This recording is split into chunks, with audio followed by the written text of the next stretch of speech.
Olá pessoal, me chamo Carlos Daniel, sou discente do curso de Licenciatura em Ciências Biológicas pelo Instituto Federal Goiano. Hoje, eu e a professora Giovana iremos falar um pouquinho sobre a disciplina de Biofísica. Membranas excitáveis, potencial em ação, eletroreceptores e peixes elétricos. E o que seria essa condutância elétrica? Seria um parâmetro, que irá caracterizar a passagem de uma corrente elétrica dentro da membrana celular. Sendo assim, o que vai acontecer?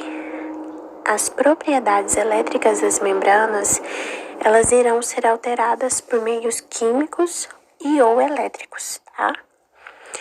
Sendo assim, algumas membranas celulares têm uma propriedade que receberá o nome de excitabilidade, como eu citei no início, O que seria essa excitabilidade?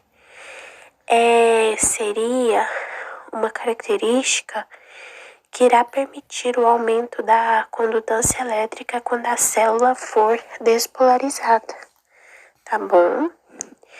Que é o caso das células nervosas, os neurônios. Vocês verão que no decorrer dessa aula nós iremos falar muito a respeito dos neurônios e de suas extensões e também das células musculares.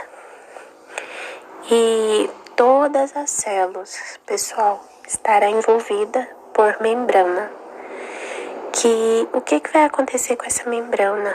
Ela vai proteger a célula e ela vai permitir ou negar a passagem de substâncias para dentro ou para fora da célula, certo? Então, essa é a função da membrana: liberar ou negar o acesso de certas substâncias dentro da célula. Eu acho muito viável também falar sobre o potencial de ação de membranas excitáveis com vocês, tá? E durante, como eu disse no início, nós sempre estaremos usando o exemplo dos neurônios aqui novamente, tá? O que vai acontecer? Um neurônio, ele vai receber sinais elétricos que vai ser proveniente, que vai ter origem de outros neurônios. E nisso, os dendritos, eles irão receber vários sinais elétricos.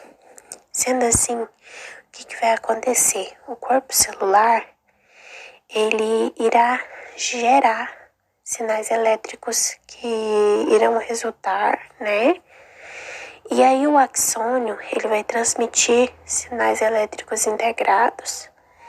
E aí os sinais elétricos serão passados para outros neurônios. Tá bom, simplificando.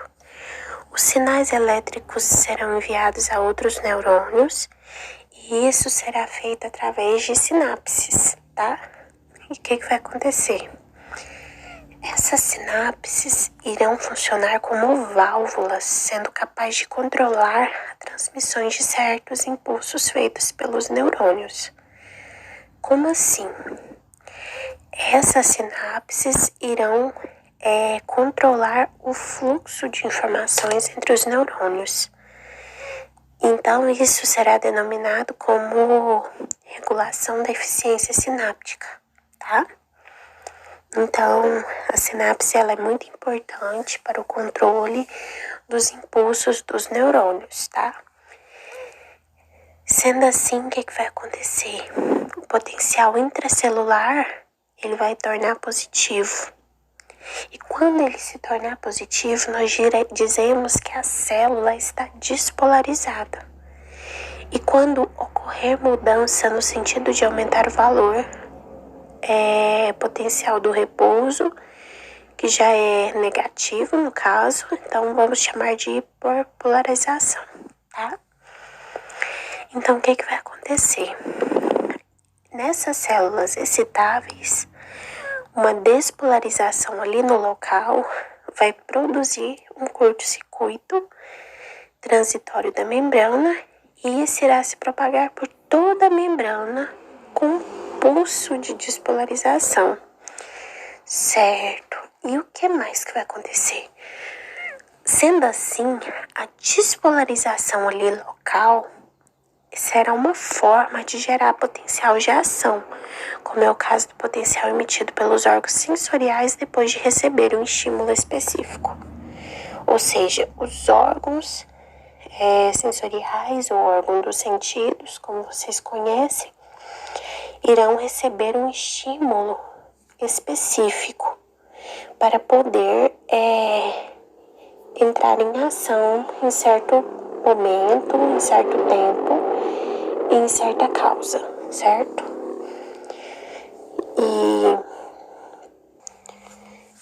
é bem importante abordar também sobre o potencial de ação, que será o principal agente de comunicação a longa distância, tá?